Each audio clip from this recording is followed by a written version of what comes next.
Buenos días, hermanos, hermanas. Dios les bendiga. Le damos gracias al Señor por estar aquí nuevamente reunidos. Podemos abrir la palabra del Señor. Y como decía nuestro hermano, qué importante tener esa convicción de que el Espíritu Santo es el que nos reúne, el que nos trae, el que pone en nosotros el querer como el hacer por su buena voluntad. Por eso que es importante entender siempre y repetir que estamos en la esfera de la obediencia. En la medida que nosotros obedecemos, Él pone en nosotros, produce en nosotros tanto el querer como el hacer. Así que le damos gracias al Señor por este tiempo y este lugar que tenemos. Eso hace la palabra de Dios y hemos estado conociendo a Dios y en lo particular esta experiencia de Cristo en el desierto es extremadamente útil también para conocernos a nosotros mismos. Vamos a Mateo 4, vamos a ir repasando, no vamos a leer todo el texto, ya lo leímos la semana pasada, y vamos versículo a versículo comentando. Ya decíamos en el versículo 1, entonces Jesús fue llevado por el Espíritu al desierto para ser tentado por el diablo. Este entonces puede ser traducido como luego de qué, es la pregunta. Bueno, todos sabemos, luego de que él fue bautizado, bautismo significa identificación, es decir, cuando Cristo se identificó con la humanidad, a tal punto de ser bautizado en las aguas del Jordán, dice, entonces, después de aquello, el Señor va llevado por el Espíritu Santo al desierto y tiene un propósito específico, para ser tentado. Que es lo que vamos a hablar también el día de hoy en esta insistencia del tentador, porque el tentador no se cansa de tentar, eso es lo que vamos a ver hoy día. Lo que terminábamos la semana pasada diciendo es que el Espíritu lleva al Señor al desierto. El desierto es una figura también de las pruebas, ¿cierto?, de tentaciones, un lugar árido, un lugar que nos lleva a depender directamente de Dios. ¿Se acuerdan? Nos acordábamos de un tal Elías. Cuando fue amenazado, huyó lleno de miedo, lleno de temores, al desierto. Y el Señor lo prueba ahí. Incluso dice el texto que caminó ahí en el desierto 40 días, es decir, un tiempo de prueba larguísimo. Y eso es lo que el Señor hace. Nosotros nunca, jamás escogeríamos el desierto, nunca escogeríamos un tiempo de aridez, un tiempo de incluso esterilidad, porque queremos todo lo contrario, queremos comodidad. Y fíjese que en el tiempo final, en este tiempo, nosotros estamos muy convencidos de que ser cristiano es sinónimo de prosperidad material. No te confundas. Muchos creen que cuando están siendo prosperados es porque el Señor está con ellos. No necesariamente. Por eso que debemos siempre leer la Escritura de manera objetiva y confrontarnos con ella, porque el Señor también nos hace pasar por tiempos de soledad. Aunque ande, decía el salmista, Salmo 23, en valles de sombra y de muerte, no temeré. Qué gran demanda, nosotros lo podemos leer repetitivamente, pero cuando estamos pasando el valle de sombra y de muerte, experimentar el no temeré, porque tu vara, tu cayado, tu presencia me infundirá aliento, es no solamente un conocimiento, sino que una cosa vivencial, de experimentarlo, mejor dicho.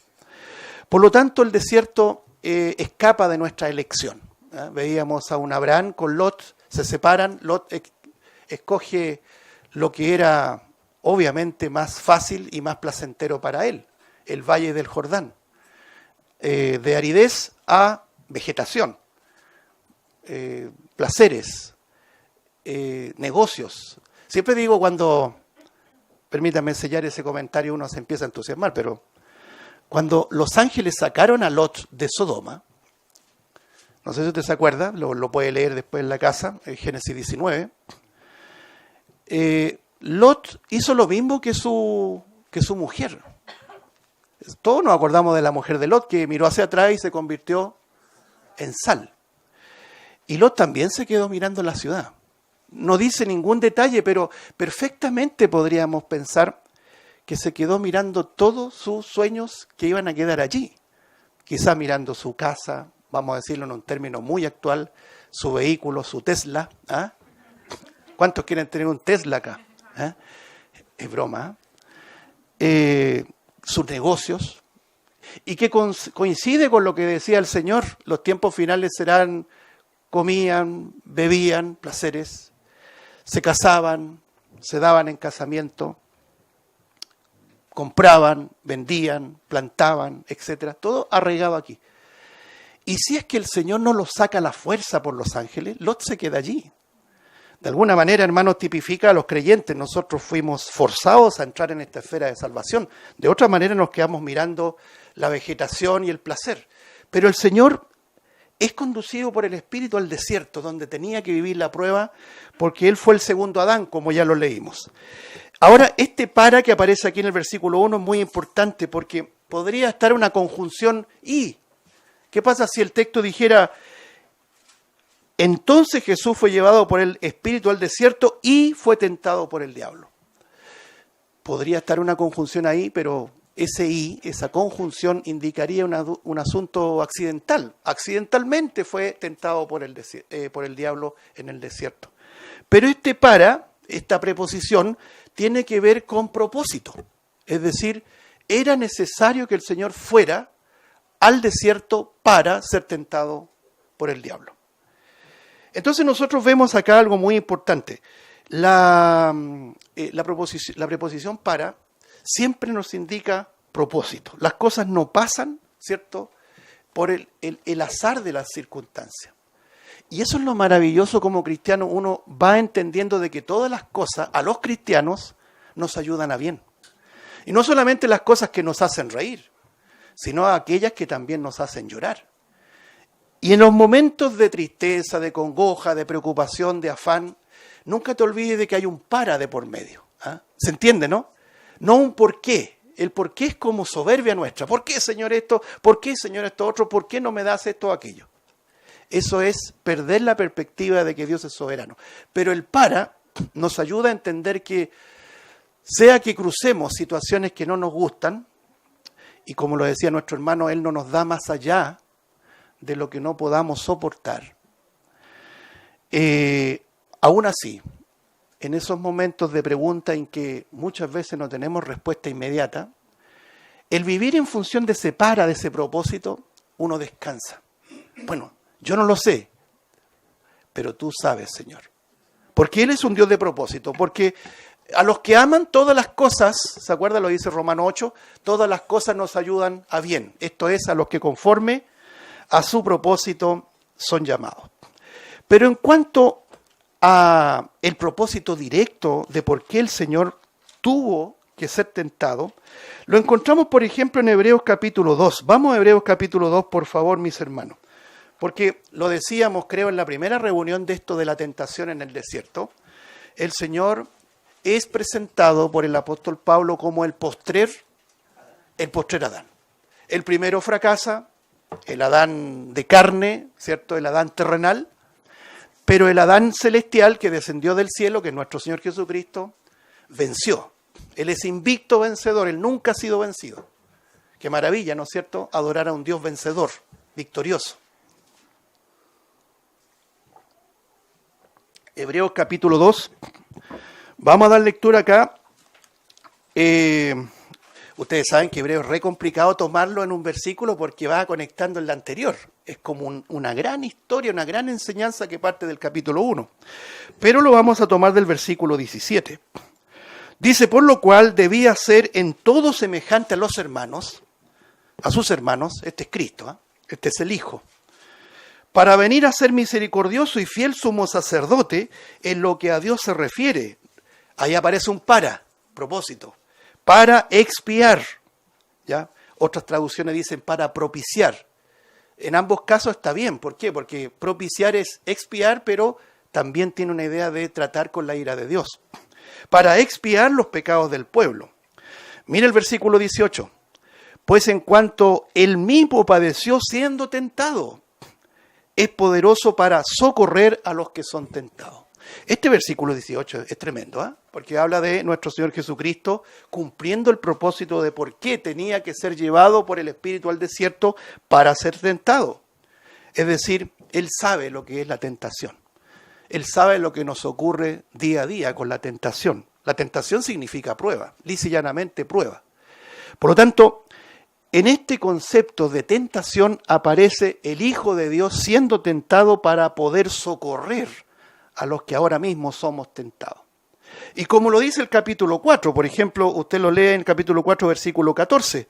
Por tanto, teniendo un gran sumo sacerdote que traspasó los cielos, ¿quién será? Ahí lo dice Jesús, el Hijo de Dios. Retengamos nuestra profesión. Qué interesante eso, retener esta doctrina, esta enseñanza, lo que profesamos, que nadie nos cambie de manera de pensar.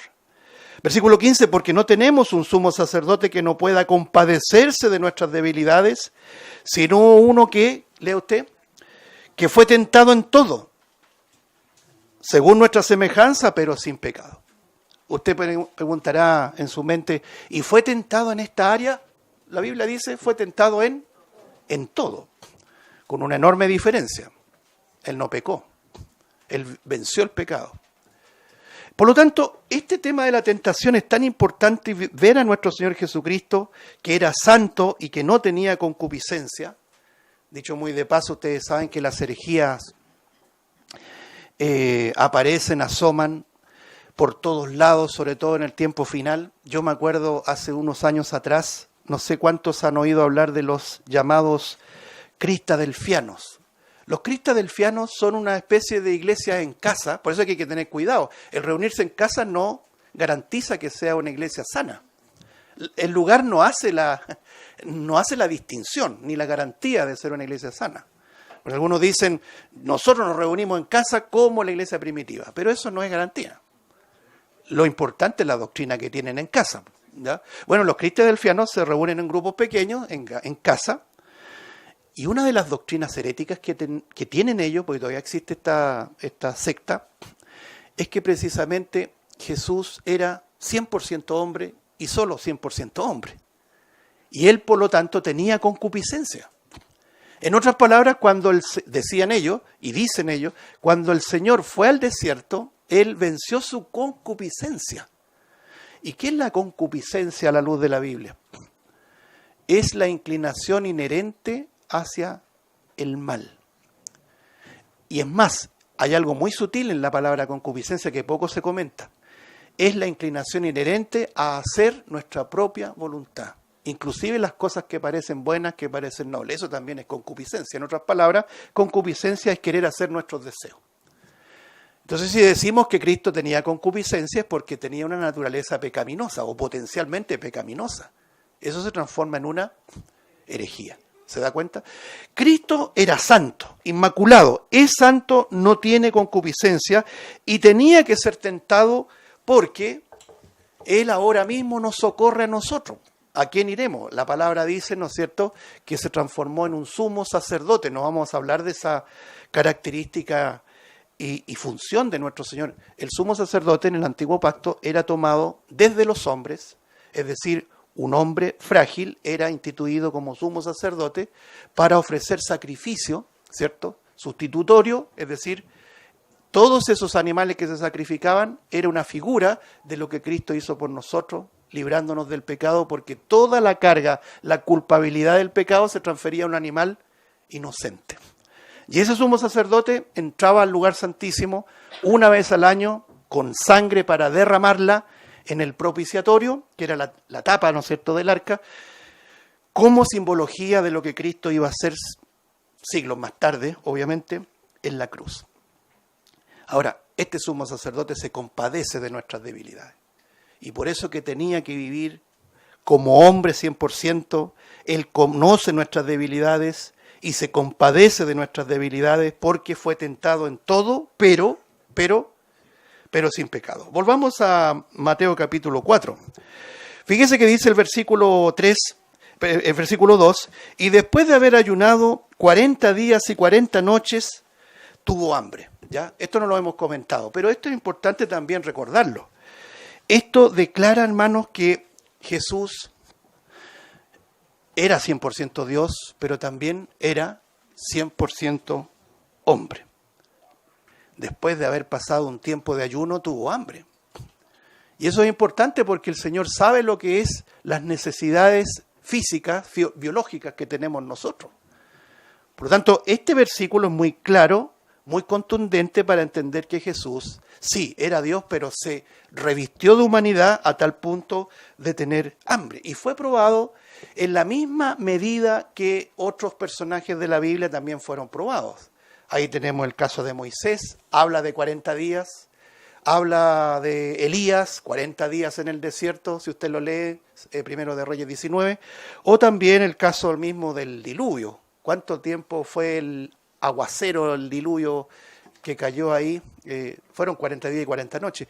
Es decir, es un tipo de prueba, y el Señor fue expuesto a esa prueba como hombre, como 100% hombre.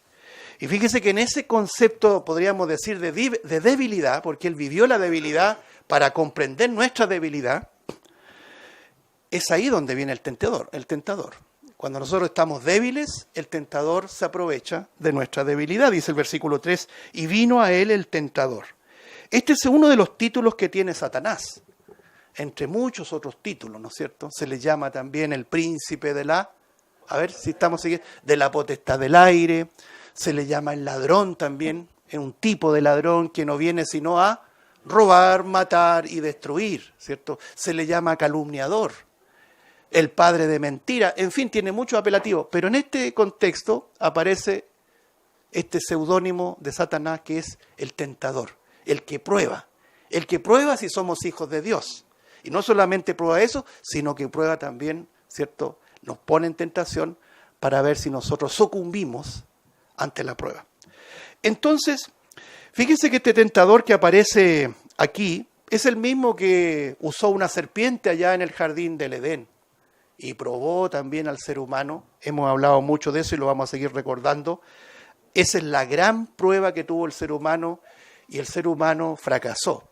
Y por eso que estamos como estamos, pues esa es la verdad. Nosotros somos de una generación de pecado, de una generación del fracaso. Frente a la voluntad de Dios fracasamos. Y uno no le puede culpar a sus progenitores. Uno dice, bueno, por culpa de Adán y Eva, nosotros pagamos los platos rotos, como decimos acá, ¿no? Eso es un craso error. Cada uno va a dar cuenta de su propio pecado, ¿verdad? Y esto es muy de paso. A veces ocurre, hermano, que en esto de las relaciones familiares uno tiende a responsabilizar de lo que somos o lo que no somos, culpando a ¿quiénes? A nuestros padres. Es decir, uno puede llegar a decir, y que el Señor nos guarde, y si lo hemos hecho, pedir perdón y reivindicar aquello, rectificarlo. Uno dice, por culpa de mis padres no fui lo que quise ser, o soy lo que soy ahora, ¿cierto? Pero cada uno, hermanos, cuando ya uno tiene conciencia de pecado, no en inocencia de pecado, un bebé no tiene conciencia de pecado, sino cuando uno ya tiene conciencia de pecado, uno dice, yo soy el pecador. Lo que hizo mi padre y mi madre ya es un asunto de ellos. Ellos darán cuenta por lo que no fui o lo que pude haber sido. Pero el pecado es mío.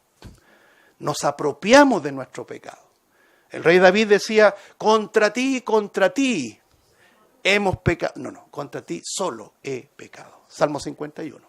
Hagámonos cargo de nuestro pecado. Por lo tanto, aquí nosotros vemos algo muy importante, hermano. El pecado que nos tiene en una condición de vulnerabilidad nos presenta, ¿cierto?, débiles muchas veces ante el tentador, que es lo que ocurre allá en el jardín del Edén. Fíjese cómo comienza este diálogo. Aquí, en la tentación, en el versículo 3, dice, bueno, vino a él el tentador, al Hijo de Dios, y le dijo, si eres Hijo de Dios, di a estas piedras que se conviertan en pan. Este sí, gramática esto también, ¿eh? Este es un sí condicional. Este es un sí que está probando. Demuéstrame que eres un hijo de Dios. Esto es muy importante porque Satanás nunca, mi hermano, mi hermana, nunca te va a confirmar que tú eres un hijo de Dios, sino que va a poner a prueba si eres hijo de Dios.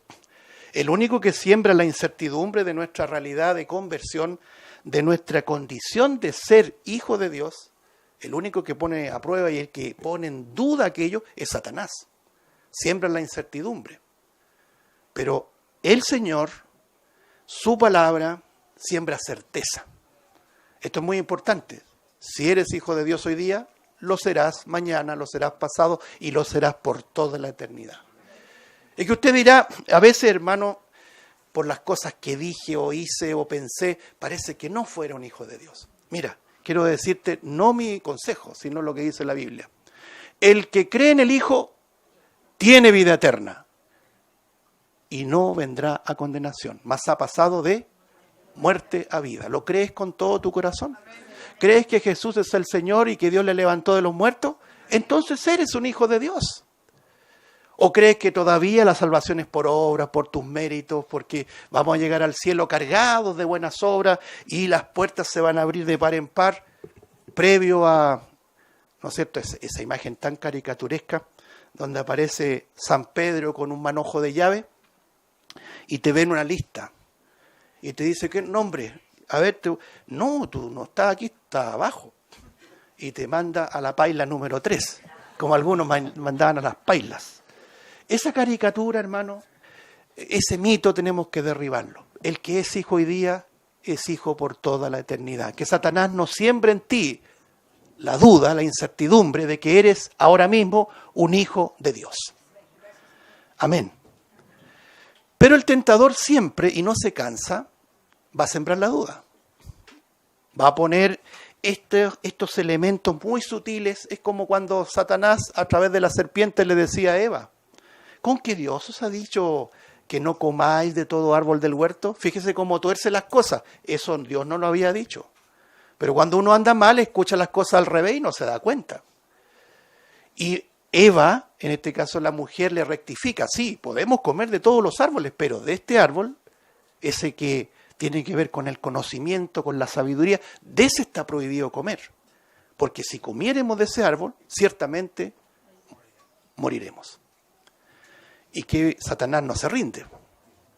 Es paciente, es como un joyero. Si una virtud, esto es una retórica nomás, hermano, no es doctrina bíblica. Si algo nos representa a Satanás como ilustraciones, que es paciente y es meticuloso como un joyero, no se cansa. Y va a insistir y esta lucha la vamos a tener hasta el día de nuestra muerte. ¿No creen que Satanás se va a cansar? Una vez que Eva le corrigió, Satanás le dijo, no moriréis, porque sabe Dios que serán abiertos vuestros ojos y alcanzaréis sabiduría y seréis como Dios, y etcétera, y toda la mentira. Y eso involucró los sentimientos, el intelecto de la mujer y de su marido, por supuesto, y los dos comieron del fruto prohibido. Entonces, ¿qué es lo que vemos ahí, mis hermanos? Vemos que Satanás no se cansa de tentar y tienta al propio Señor, usted lo lee acá, diciéndole, di a estas piedras que se conviertan en pan. Es decir, muéstrame que tú eres un hijo de Dios. Hoy día tenemos una doctrina que prácticamente emana de Satanás. Nosotros tenemos que demostrar que somos creyentes haciendo esto y aquello, mostrando señales para algunos, porque no creen sin señales. ¿Se acuerda usted que el Señor dijo que la generación mala y adúltera es la que demanda señal? Por eso que es importante también decir desde acá, estas doctrinas, hermanos, principalmente pentecostales, carismáticas, que se alimentan de su fe, o alimentan, mejor dicho, su fe, lo pongo en comillas, porque la fe verdadera es creer sin ver nada. Ellos quieren ver, y en la medida que ven, creen. Y por eso que para ellos, nosotros, por ejemplo, este modelo de iglesia es una iglesia muerta, porque no hay señales, no tenemos nada que mostrar. Entonces Satanás se alimenta de eso. Si eres hijo de Dios, muéstrame. Muestra los milagros, muestra tu poder, muestra tu señorío. Dile a estas piedras que se conviertan en pan. El Señor estaba débil, tenía hambre, y uno podría decir, aquí sucumbe el Señor. Mire cómo responde en el versículo número 4, por favor. Esta expresión es muy importante, hermano, esta respuesta. Él respondió y dijo, escrito está, no solo de pan vivirá el hombre, sino de toda palabra que sale de la boca de Dios. Deuteronomio capítulo 8, versículo 3, si lo quiere anotar como referencia. Qué respuesta más categórica. Pero aquí nos enseña algo. Primero, la autoridad de la Escritura. Fíjese que el Espíritu Santo, aún en nuestra debilidad, aún en nuestra flaqueza, aún con el tentador frente a nosotros, lo digo ilustrativamente, el Espíritu Santo nos lleva a ver la autoridad de las Escrituras. ¿Sabes lo que, hermano, hermana, sabes lo que te sostiene en los momentos de prueba? No es tu emoción, ni siquiera es tu propia prudencia. La Biblia dice, no, nadie sea sabio en su propia, ni confíe en su propia prudencia, sino que en la autoridad de la Escritura. Lo que nos permite enfrentar este mundo, no digo que siempre sea victoria, muchas veces fracaso, y por eso que el apóstol Juan lo dice, si confesamos nuestros pecados, Él es fiel y justo para perdonar nuestros pecados y limpiarnos ¿de qué? De toda maldad. Si no estuviera esa cláusula, vaya que estaríamos todos perdidos. Hijito, estas cosas os escribo para que no pequéis, dice el mismo Juan. Pero si alguno hubiere pecado, pierde su salvación, dice. No lo dice así. Abogado tenemos para con el Padre, ¿cierto? A nuestro Señor Jesucristo, el justo. Por lo tanto, la Escritura tiene poder porque tiene autoridad. No solo de pan, le dijo el Señor, vivirá el hombre. Si no es un asunto material. La otra vez leíamos cuando el Señor le decía a Nicodemo, lo que es nacido de la carne, carne es. ¿Ya? Uno nace, uno crece, uno come, no voy a decir lo otro, y uno muere. Eso es carne. Pero lo que es nacido del Espíritu, Espíritu es. Yo a veces me pregunto, mis hermanos, ¿qué sacamos con tener la despensa llena, la cuenta corriente suculenta, si tenemos solamente una vida carnal? Y no hemos nacido de nuevo. ¿Qué nos vamos a llevar todo eso al infierno? ¿Lo has pensado alguna vez? Y ahí le damos gracias al Señor. Aunque no tenga esto o aquello, soy rico en el Evangelio. Y mi tesoro no está en este mundo, sino que está más allá del sol, como cantamos. Por lo tanto, la autoridad de las Escrituras nos confiere poder. No es que tengamos poder en sí mismo, poder para enfrentar este mundo. Escrito está, esto no es solamente pan físico, sino que de toda palabra de Dios que sale de su boca es el alimento que necesitamos para alguien que ha nacido de nuevo. Fíjense que este versículo 4 también lleva consigo, hermano, este escrito está, la vida de Cristo y su cumplimiento irrestricto con la Escritura. Yo no me voy a ir a punto por punto, si no, no vamos a alcanzar, pero Cristo es en su vida, vamos a ponerlo en el plano terrenal, ¿cierto? Cristo en los días de su carne, como dice Hebreos 5, es un cumplimiento a cabalidad de todo lo que está escrito. El apóstol Pablo le decía a los corintios, porque él vivió, murió y resucitó conforme a las Escrituras. Si lo leemos ahí en 1 Corintios 15. Él nace conforme a las Escrituras, crece conforme a las Escrituras. La otra vez nos acordábamos, fue llamado Nazareno porque estaba escrito 700 años antes que eso iba a ocurrir. Entra en Jerusalén, me estoy acordando de algunos episodios, entra en Jerusalén montando un pollino de asna. ¿Y sabe por qué? Porque estaba escrito. Profeta Zacarías. Después fue traicionado, estaba escrito. Muere, es crucificado, le dan a beber vinagre, porque estaba escrito, ¿se acuerda? Para que se cumpliera la Escritura, bebió el vinagre, tengo sed, etc. Y aún en su muerte, mis hermanos, aún en su muerte, porque cuando él muere, el soldado le traspasa el costado. Esto lo dice solamente Juan en el capítulo 19, porque estaba escrito, Zacarías 12, dice, mirarán al que traspasaron. Y una vez que lo descuelgan de la cruz, fue a una tumba prestada de un rico, José de Arimatea. Curiosamente, digo curiosamente porque aún en su muerte, en su sepultura, cumplió las Escrituras. Versículo 5, hermanos. Mateo capítulo 4, versículo 5. Entonces el diablo le llevó a la santa ciudad y le puso sobre el pináculo del templo. Y le dijo, si eres hijo de Dios, nuevamente la condicional, si eres hijo de Dios, échate abajo. Mire la tentación que le pone. Arrójate al vacío. Mátate. Porque escrito está, a sus ángeles mandará acerca de ti, y en sus manos te sostendrán para que no tropieces con tu pie en piedra. Salmo 91, 11 al 12, le está citando la Escritura. Si algo conoce Satanás, hermano, es la Escritura. Por eso es que tenemos que prepararnos estudiando la Biblia. No tenemos poder si no conocemos la Biblia. Usted puede tener todas las ganas. Le pueden gustar las alabanzas, porque hoy día hay una iglesia muy emocional. Sienten la presencia del Señor porque se emocionan y lloran. Pero no tienen doctrina, no tienen a qué echar mano. Y no lo digo soberbiamente, lo digo como un llamado imperioso a conocer la Biblia. Es lo que nos sostiene en la vida, hermano. Entonces, el diablo le lleva al pináculo del templo. Muchos han debatido cuál era el pináculo del templo. Esta es una traducción que podría significar la parte más alta del templo, el templo de Jerusalén. Es la segunda tentación. Pero fíjese usted cómo el diablo deliberadamente tuerce la palabra. Si usted lee el Salmo 91, en ninguna parte aparece échate al abismo porque Él te va a sostener. Eso es tentar al Señor.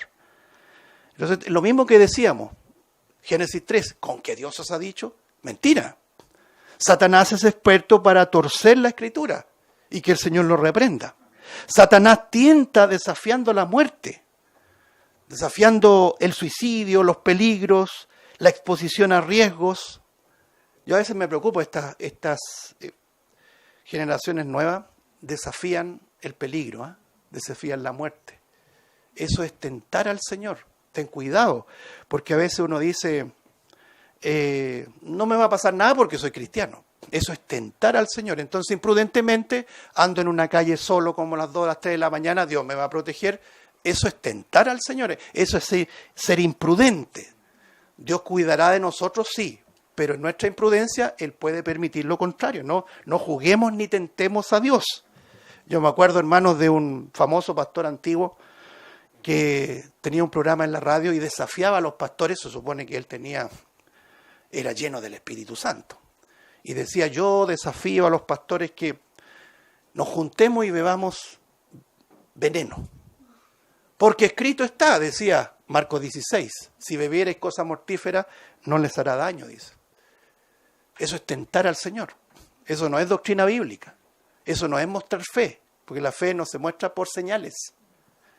Hay otro que, ¿no es cierto?, decía, voy a mostrar mi llenura tomando serpiente. Incluso por ahí anda un video que usted lo puede ver, lo puede buscar en YouTube. Un pastor lleno del Espíritu Santo, comillas, lleno de culebras, le pasan una culebra para cumplir literalmente Marcos 16, ¿cierto? Tomarán en las manos serpiente y no les hará daño. Pero resulta que este pastor tomó la serpiente y lo mordió en el cuello y lo muestran ahí. Y a los pocos minutos se lo tienen que llevar de urgencia a ponerle el antídoto. Es ridículo, es absurdo, es tentar al Señor. Satanás le dice, arrójate, lánzate al vacío porque ángeles te sostendrán. Es decir, el diablo es especialista en torcer la Escritura. ¿Cómo le responde el Señor? Versículo 7. Jesús le dijo, escrito está. Escrito está también. No tentarás al Señor tu Dios. Deuteronomio capítulo 6, verso 16. Que el Señor nos guarde de tentarlo a Él. Estuvimos estudiando más de un jueves, varios jueves, hermanos, lo que hemos estado viendo en el capítulo 3 y 4 de Hebreos, en donde el pueblo atrevidamente pusieron a prueba al Señor, lo tentaron, y eso lo indignó al Señor y los castigó duramente. Nosotros no somos nadie para poner a prueba al Señor. Yo he escuchado, hermano, y me da temor esa cuestión, de personas que dicen, yo aquí estoy probando al Señor, a ver si es tan fiel. Cuidadito con él. Estamos tratando con un Dios soberano. ¿Ya? Tenemos que ubicarnos delante de Él. Eso se llama humildad. Eso se llama doblar la cerviz. Acuérdense que Él es Dios y nosotros somos criaturas. Ahora hijos de Dios por pura gracia, que debemos servirle y debemos obedecer. Y le responde categóricamente, no vas a probar a Dios, no pongas a prueba a Dios, no tientes a Dios.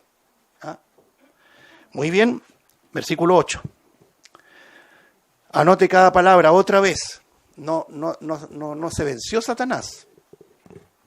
Nuevamente le llevó el diablo a un monte muy alto y le mostró todos los reinos del mundo y la gloria de ellos. Y le dijo, todo esto te daré si postrado me adorares. Versículo 10. Entonces Jesús le dijo, vete, Satanás, porque escrito está, al Señor tu Dios adorarás y a Él solo servirás. Verso 11. El diablo entonces le dejó y aquí vinieron ángeles y le servían. Muy bien. Detengámonos ahí el otra vez. Satanás va a estar siempre insistiendo, ¿cierto?, en tentarnos. Esta lucha no va a terminar mañana ni pasado. Por eso que aquí también tenemos que entender que la iglesia es un lugar donde nos equipamos. Nos formamos, equipar en el sentido de tener las herramientas que son espirituales para poder enfrentar la tentación y la prueba. No olvides, hermanos, que Satanás es paciente para estar siempre instigando. Dice la Escritura que anda como león, rugiente, buscando a quien devorar. ¿Ya?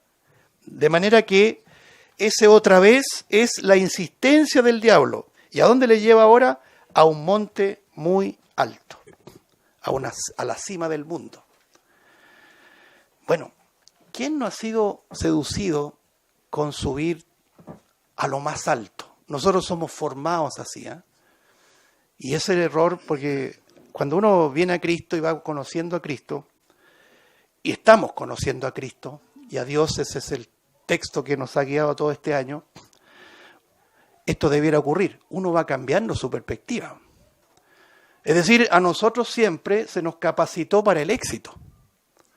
Y uno como padre, y espero que no sea padre cristiano, sino que como padre, ¿cierto?, los padres preparan a su hijo exclusivamente para el éxito. ¿Y quién nos capacitó? ¿Quién nos advirtió? ¿Quién nos preparó para el fracaso? Fíjense que la Biblia es un libro, es un compendio de libros que precisamente habla de lo contrario, del fracaso del hombre, no del éxito del hombre. Y el fracaso del hombre tiene que ver con su naturaleza pecaminosa. Hoy día hay una iglesia que habla todo lo contrario, estamos de acuerdo. Creen que ser cristiano es éxito. ¿Y éxito en qué sentido? Material, salud, dinero, amor, lo hemos dicho. Y lo único que queremos es que nuestros hijos, si nosotros no pudimos, lleguen al top the world, ¿cierto?, a la cima, para poder ver y contemplar lo que significa la vanagloria de la vida. Entonces el diablo astuto, primero lo tienta con los deseos de la carne, tenía hambre. Segundo, lo tienta con lo que él veía desde el pináculo del templo, la parte más alta, los deseos de los ojos. Y ahora lo tienta, en la tercera tentación, con la vanagloria del poder, con lo más alto. Mire, lo decíamos, hermano, conociendo a Dios conocemos quiénes somos nosotros. Lo invito a que veamos un gran ejemplo en la Biblia, hermano, en Segundo de Crónicas, libro Segundo de Crónicas. Vamos a dar lectura al capítulo 1.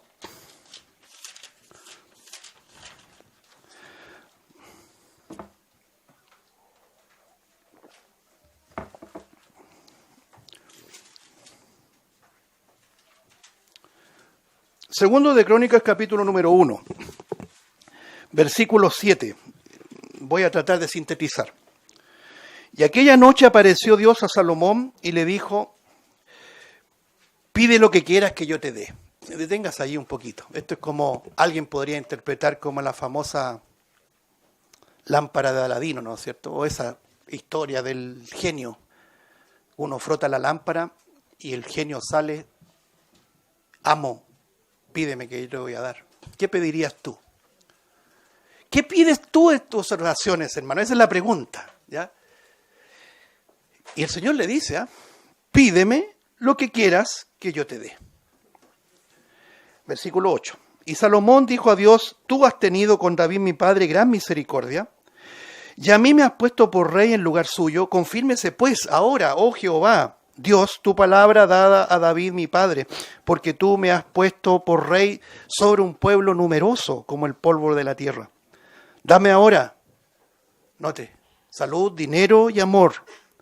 Dame ahora sabiduría y conocimiento y ciencia para presentarme delante de este pueblo, porque ¿quién podrá gobernar este tu pueblo tan grande? Verso 11. Y dijo Dios a Salomón, por cuanto hubo esto en tu corazón y no pediste, lea usted, riquezas, bienes o gloria, ni la vida de los que te quieren mal, ni pediste muchos días, sino que has pedido para ti sabiduría y ciencia para gobernar a mi pueblo, sobre el cual te he puesto por rey. Sabiduría y ciencia te son dadas, y nóteste también, y también te daré riquezas. Estas son añadiduras. Te daré riquezas, bienes y gloria, como nunca tuvieron los reyes que han sido antes de ti, ni tendrán los que vengan después de ti. Note el versículo 13. ¿Y desde qué lugar? Desde el lugar alto, que estaba en Gabaón, delante del tabernáculo de reunión, volvió Salomón a Jerusalén y reinó sobre Israel. Bueno, esto tiene una similitud enorme con lo que estamos viendo. Salomón está en un lugar alto, en esta visión, porque después lo vemos en el libro primero de Reyes también, en la misma paralela, ¿no es cierto?, relato, primero de Reyes 3, 3 al 15, no lo vamos a leer en esta oportunidad, pero fíjese qué notable es que en esa altura a la que llegó Salomón, primero le hace referencia a la misericordia de Dios para con su padre. Nunca está el mérito de por medio en un hijo de Dios. ¿Cuántas veces hemos escuchado, todo esto que tengo es gracias a mi esfuerzo? ¿Cree que ha sido en balde mi trabajo y las gotas de sudor que yo he derramado en mi trabajo? Todo esto me lo he ganado. Eso te lo espero de un mundano, aún un mundano decente, pero de un creyente que tiene el Espíritu Santo morando dentro, creo que jamás diría eso. Diría, todo lo que soy, todo lo que tengo, lo es por la gracia de Dios. Por lo tanto, Salomón, dirigido por el Espíritu Santo, y bien sabemos que Salomón era un hombre, y no terminó muy bien sus días, ¿no? Su reinado. Acuérdense que después se divide el reino, también por consecuencia, y por la apostasía, de alguna manera, su inclinación a las mujeres. Tenía 1000 mujeres, tenía errores, no era perfecto, pero en cuanto a su posición delante de Dios, delante del Espíritu Santo, él sabía muy bien que esto no era meritorio. ¿Y en qué se agradó el Señor? En su pliego de peticiones, por hermano. Porque uno lo que podría pedir, Señor, dame salud, dame vida, dame recursos, dame trabajo, y uno vive pidiendo para lo que significa vivir en este mundo. A ver, Dios sabe, sí o no, de qué cosas tenemos necesidad. El Señor lo enseña. Sin embargo, Él se agrada, ¿no es cierto?, de que en nuestro top de list, ¿cierto?, de las peticiones, pidamos sabiduría, pidamos discernimiento. Si usted lee y lo coteja con Primero de Reyes 3, va a encontrar que aparece la palabra discernir, distinguir entre el bien y el mal. ¿Qué pasa si el Señor, alguien que se va a casar o se quiere casar, qué pasa si el Señor permite que te case y no tienes sabiduría para administrar un hogar? ¿Qué pasa si tú quieres tal cosa para tus bienes y no sabes administrarla? Es decir, lo primero que tenemos que pedir antes que el Señor nos dé nada es pedir sabiduría. Y de eso se agrada el Señor. Buscad primeramente, decía el Señor, el reino de Dios y su justicia, y todas estas cosas, dice el Señor respecto ahí a, esto está en Mateo 6, todas estas cosas vendrán por añadidura. Salomón, sin duda, es un gran ejemplo. Entonces Satanás, volvamos a Mateo 4, ya vamos en la recta final, lo lleva a la cima del mundo para cautivar, ¿no es cierto?, poder, para cautivar el apego al poder del dinero, lo que se conoce como plutocracia. ¿Usted se acuerda de Pluto? No, Pluto no es el personaje de Disney, pues no me diga eso. Si estamos hablando en serio acá, pues hermano. Pluto significa riquezas. Plutocracia, kratos, poder del dinero. Es el mismo Dios Mamón de las riquezas. El Señor dijo, no podéis servir a dos señores, ¿te acordarás? Porque o servirás a uno y despreciarás al otro, o viceversa. No podéis servir a Dios y a las riquezas. Entonces, esto nos habla, mis hermanos, de precisamente de los tiempos que vivimos, en que Satanás está ofreciendo poder a cambio de adoración. Yo me temo, hermanos, que hay una gran cristiandad que se ha doblegado ante la oferta tentadora de Satanás, igual que la iglesia en la Odisea.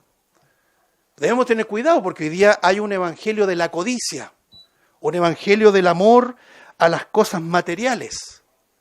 La Biblia está llena de advertencias, hermano. Pablo le decía a Timoteo, apártate de los que toman la piedad como fuente de ganancia, ¿cierto? 1 Timoteo 6. Le dice, porque muchos querían enriquecerse y cayeron en tentación y lazo del diablo.